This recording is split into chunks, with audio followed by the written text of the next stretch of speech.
Welcome to the Laverne Church of the Brethren's weekly audio message.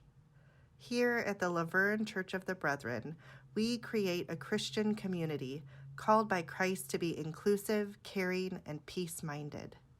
We affirm that people of any race, ethnic identity, gender identity, sexual orientation, ability, age, economic status, faith tradition, or life situation are welcome in our congregation.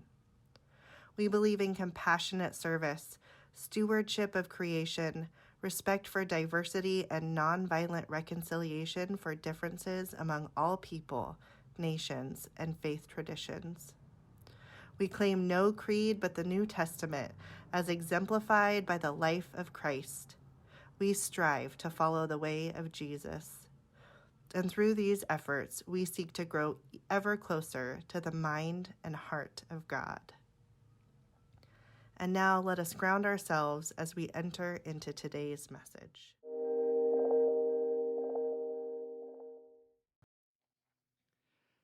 Today, as we're meditating on the call to remember those who are imprisoned, I want to honor the memory of Alexei Navalny. Navalny died in prison a year ago today. He was far north in the Arctic Circle in the worst conditions, cold, barely enough air to breathe, and the choir is going to sing an anthem in a few minutes that talks about in prison cell and dungeon vial. And it's not imaginary. It's not imaginary. Navalny was a Russian opposition leader, a politician, an anti-corruption campaigner. And for all this, he became a political prisoner in his own country while being awarded international honors and human rights prizes. He spent decades challenging the conditions in the post-Soviet state where enterprises were divided up into the hands of oligarchs, a very small circle of people with tremendous wealth and power. And the wealth of the people was spiraling up into these people's pockets who needed no more. He would be the lone person to go to the shareholder meeting and challenge and say, what about those 10 million rubles? Those aren't accounted for. He attracted a lot of popularity because when you live in a system where the people don't have power, people want to, and you give them hope when you stand up. But he also attracted the attention of the authorities, who in very innumerable and creative ways tried to keep him out of circulation in his own society by trumping up charges, completely fabricated charges. They would also target his family members, so perhaps their suffering in prison would make him give up his cause. His beloved younger brother was imprisoned in solitary confinement for 2.5 years. But the family unwaveringly supported Navalny. Navalny grew in popularity using the internet. People were so thirsty to have a just society where there was freedom of speech and where power and wealth was shared more generally. He became a candidate for the mayor of Moscow. He tried to become an opposition leader to have a legitimate oppositional candidate in the Russian elections, which was not tolerated by the state. So he was never allowed to be an official candidate. He was famously, and you may know of Navalny for this, poisoned. And he became unconscious on a flight. The good graces of Angela Merkel in Germany got him flown to Germany where he could receive treatment. So miraculously, he didn't die from his state poisoning. But Navalny was so determined to make change in his country that he immediately flew back as soon as he was healthy enough to do so. And by this time, they knew what would happen, that he would be apprehended at the airport. So he never went back as a free person to his country. He went straight into jail. I want to just read a few quotes that I think are so pertinent, and I don't think I need to draw the comparisons to the dangers in our own country right now. But listen to what he said, and this really speaks to what Linda was just sharing. Life works in such a way that social progress and a better future can only be achieved if a certain number of people are willing to pay the price for their right to have their own beliefs. And here's the key thing he says: the more of them there are, the less everyone has to pay.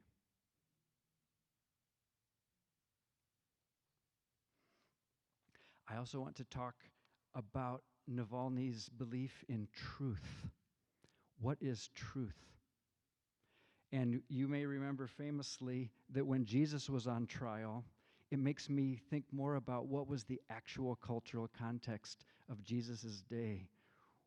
Were untruths spread so no one knew what was up from down anymore? No one knew what was right or wrong anymore?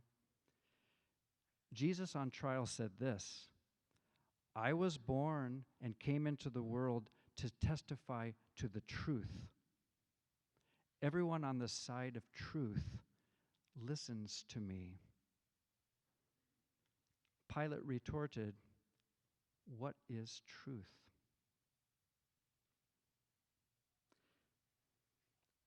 Navalny, at the end of one of his sham trials, spoke eloquently about lies.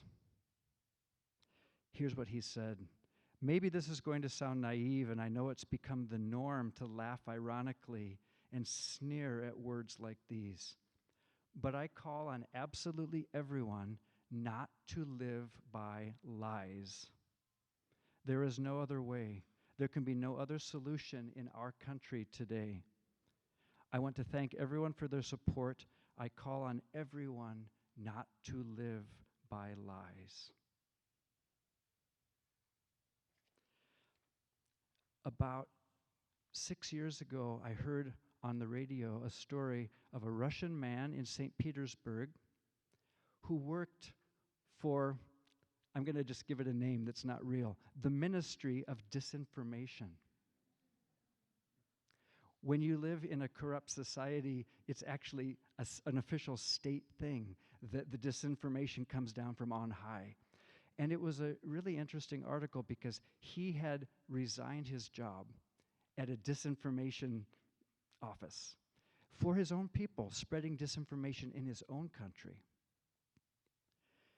And I wanted to write a song for him. And it's also a song for Navalny. It's really a song for every single one of us as we're called more and more to distinguish between what is true and what is false in a scary time in this nation as well.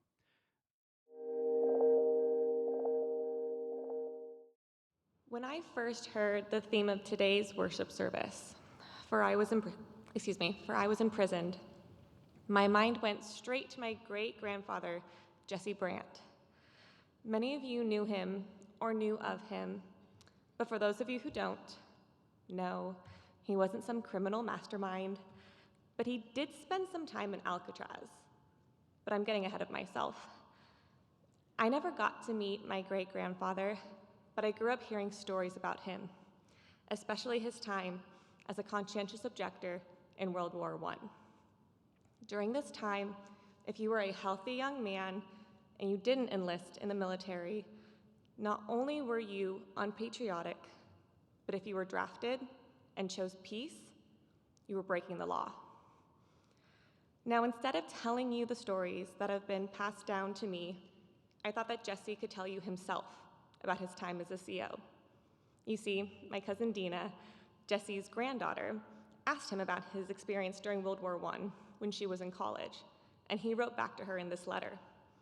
I won't read the whole thing, but I'd like to read some pieces from it. This was written by Jesse Brandt in 1973. The war had been going on some time in Europe before the US entered it in the spring of 1917. I was finishing my senior year at Pomona College at the time, and several of my classmates had volunteered and had already left before graduation. My plan after finishing at Pomona was to go to UC at Berkeley for graduate work. This I did. However, about a week after enrolling, I received a notification that my number was called and I was to report for physical examination. I got a leave of absence and returned home and took and passed the physical. Shortly thereafter, I was notified of the date on which I was to report for induction. During this time, of course, I gave much thought to the question of the best way to proceed. The main questions being the nature of the stand I was to take, and at what point in the process should I put it into operation. After a lot of thought and study, as well as prayer, I decided to start right at the beginning, and so I prepared and sent to the draft board a rather detailed statement of the beliefs of the church of which I was a member, of the background under which I had grown up, and my own personal beliefs and objections to engaging in military operations, and indicating that I would not voluntarily become a part of the military and hence would not appear for induction at the time and place indicated, but that I would continue to reside at my home address, awaiting such disposition of my case as the authorities saw fit to make it. About a month after I was supposed to report, two officers, FBI men, I suppose, called for me at home and took me to Fort MacArthur in San Pedro. Here, I remained in the guardhouse for about a week, during which time my parents, as well as two of the church elders designated to assist us COs, called on me, as well as the commander of the fort. Now, let me say at this point, so I won't need to repeat it, that at nearly every point in the process, when I was moved from one place to another, I was first called on before the officer in charge and asked if I was still of the same mind as before, and that being the case, he proceeded to tell me what he thought of folks like me and what he would like to do if he were in charge, etc., etc. However, never at any time or by any one soldier or officer was I ever physically mistreated. In about a week, I, along with two others, were taken under guard by boat to the Presidio in San Francisco. Here, I was again placed in the guardhouse, but along with some 40 or 50 other men, a more motley group it would be hard to imagine. I was there for about 3 weeks, and then for some unknown reason, a few of us were transferred, one at a time, by boat and handcuffed to our guard to Alcatraz prison out in San Francisco Bay. We stayed here for 5 days, each in his respective cell, but not locked in. Then we were taken back to the mainland and entrained along with a large consignment of draftees headed to Camp Lewis, Washington.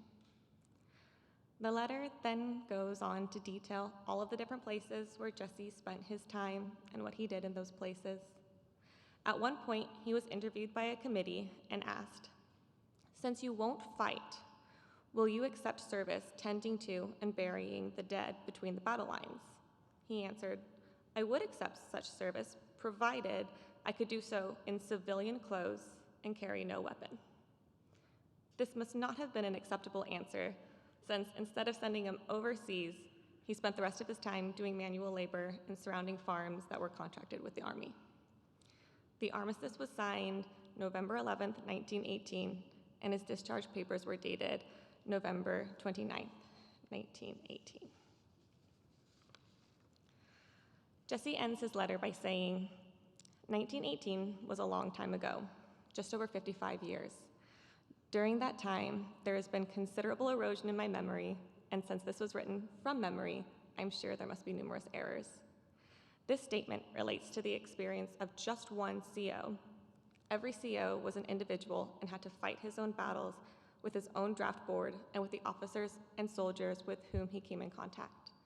And finally, this should be said, that while the individual CO had his trials and difficulties, the waiting, the uncertainty, and the worry which the parents and loved ones at home endured was, I am sure, much more difficult to bear than the difficulties the CO encountered."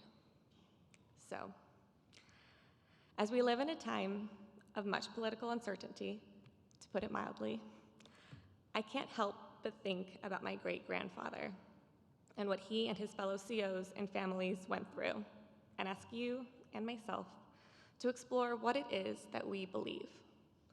What is it that we will stand up for, regardless of what the government and laws state? And if we ourselves are not the ones directly called on to make this type of statement and sacrifice, what can we do to support those who do?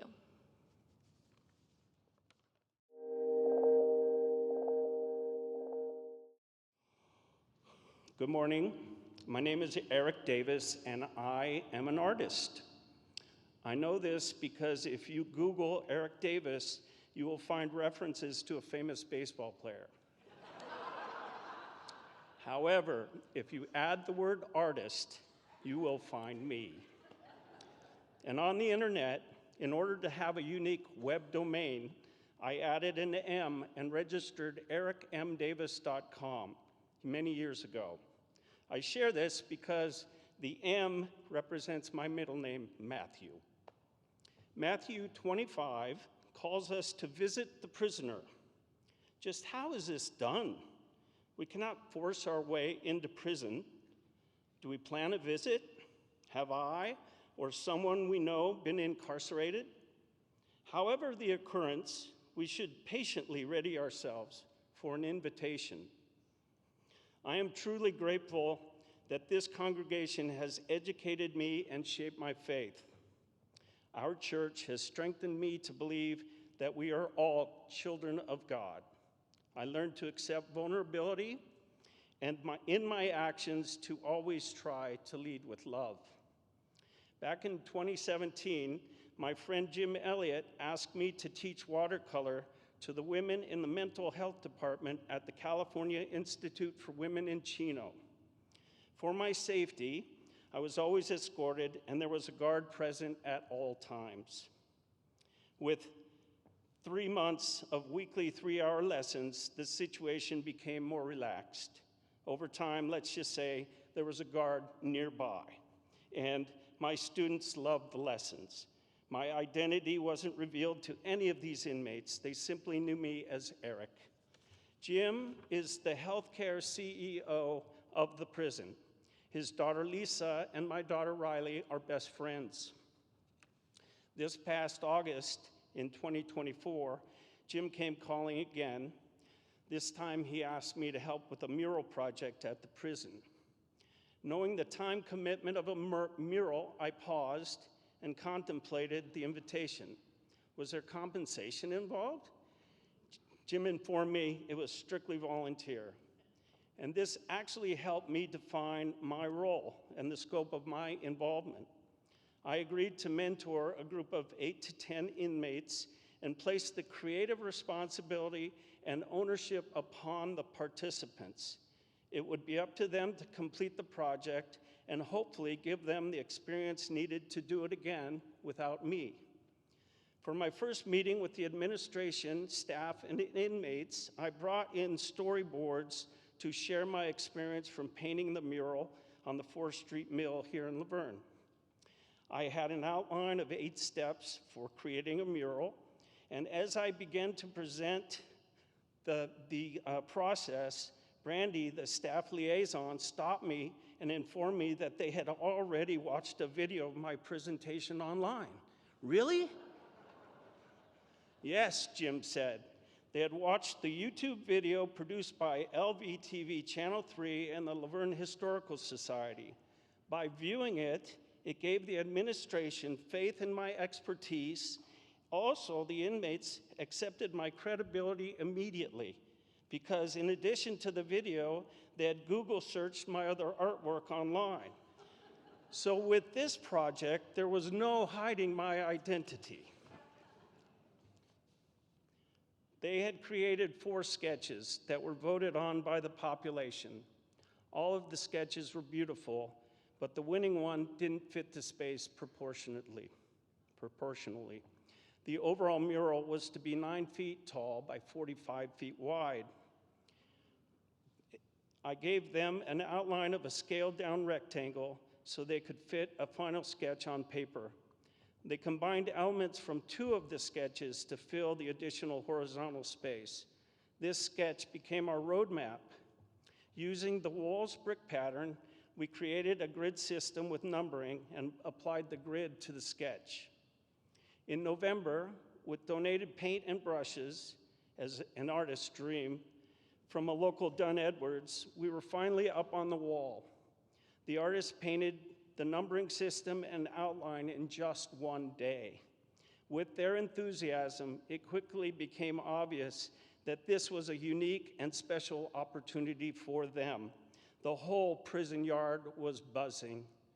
As I sat on a 5-gallon can of primer, leaning my back against the fence that protected us from the population, I closed my eyes for 30 seconds and listened to comments from passing inmates and guards, all positive remarks, expressing gratitude for the beauty added to the bleak walls and environment.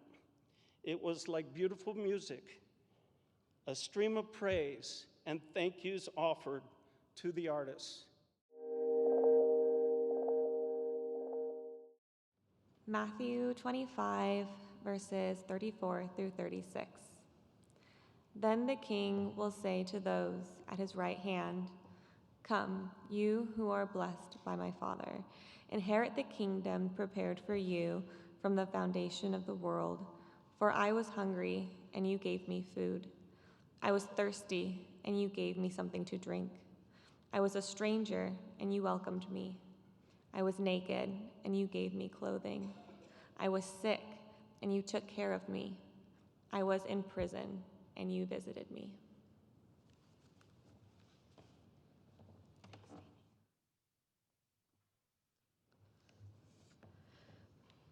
If you've ever seen the movie or read the book Just Mercy, the name Bryan Stevenson might ring a bell. Bryan was the lawyer who represented Walter McMillan, a man wrongly sentenced to death row in Alabama during the 1980s. After Stevenson's work to exonerate McMillan, he went on to found the Equal Justice Initiative, a nonprofit committed to ending mass incarceration and excessive punishment in the United States. The Equal Justice Initiative, also known as EJI, challenges racial and economic injustice and seeks to protect basic human rights for the most vulnerable people in our society. In bold lettering across EJI's criminal justice reform webpage reads several statistics. I just want to share 3 of them with you. The US has 5% of the world's population, but nearly 25% of its incarcerated population. In 1972, there were only 200,000 people incarcerated in the United States, and at the time of the year the statistic was researched, the number had grown to 2.2 million. So 200,000 to 2.2 million. From 1980 to 2017, the number of women in jails and prisons in the US grew 750%. Over 225,000 women were incarcerated at the time of that research. So while these statistics range in their publication date, they're quite astonishing.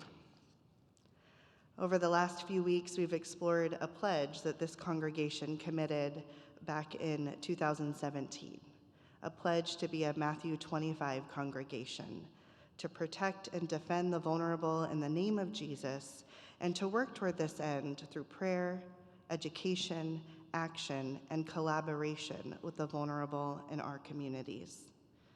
This pledge is rooted in the parable of the sheep and the goats, a text that focuses on the importance of caring for those deemed most vulnerable in our communities. It's in this text, as you heard today, that Jesus declares that a visit to the sick and those in prison is a visit unto Christ himself. Now, ancient Palestine did not have mass incarceration as we know it today. A few prisons did exist, prisons that might be better described as dungeons.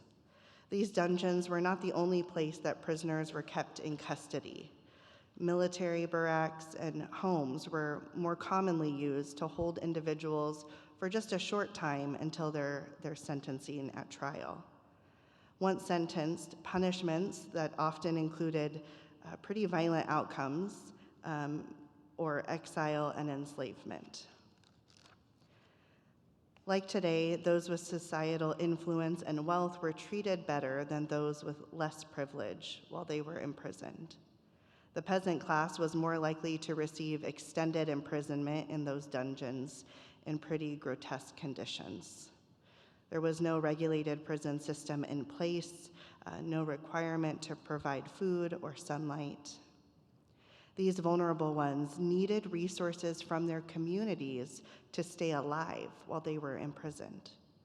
As professor of New Testament Matthew Skinner writes, to survive such a setting, prisoners required a support network on the outside, people who could provide them with food, clothing, and other necessities. Tradition tells us that a man named Pachiamus was cared for by Christians when he was imprisoned in the early 4th century in Egypt. Christians provided him and others with food, drink, clothing, and other necessities. And this practice of care impacted him so much that he converted to Christianity and became one of the founding figures in the Christian monastic movement, creating communities near the Nile River. Those who were imprisoned, they depended on visits. These visits weren't just a mere seeing one another, more than a quick chat. They provided tangible resources for survival. They were a manifestation of care and compassion. So it makes sense then that our text in visiting the imprisoned is connected to visiting those who are sick. For I was sick and in prison, and you visited me. In other words, I was sick and in prison, and you cared for me. It would seem to me that caring for those who are imprisoned is just as relevant today as it was in the 1st century.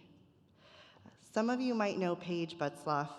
Paige is Gail's daughter. She's a young adult who was born and raised in this faith community. She's directed Peace Camp, and she's helped with kids over the years.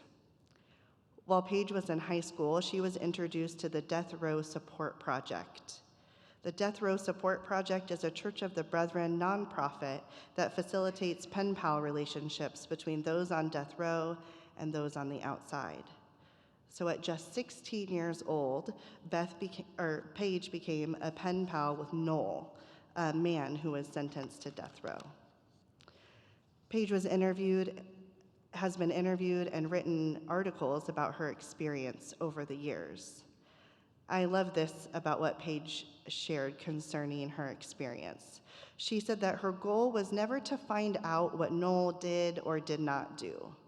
Instead, she said this, and I'm quoting here, "What mattered was his heart and the way he talked about his life, a life that is just as valuable as any other."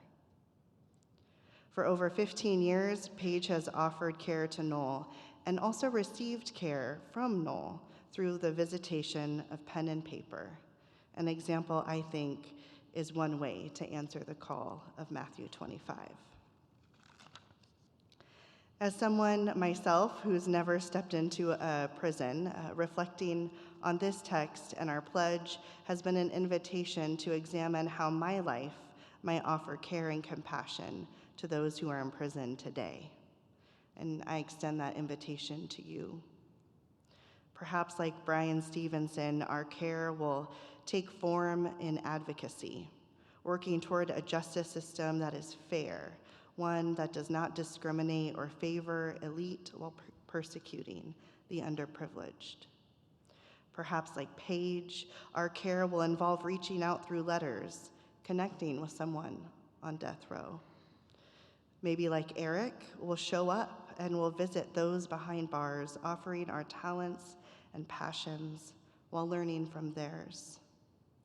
Or like the first disciples, like Navalny, like Grandpa Brandt, we might find ourselves in prison because of our own commitment to the work of justice and peace.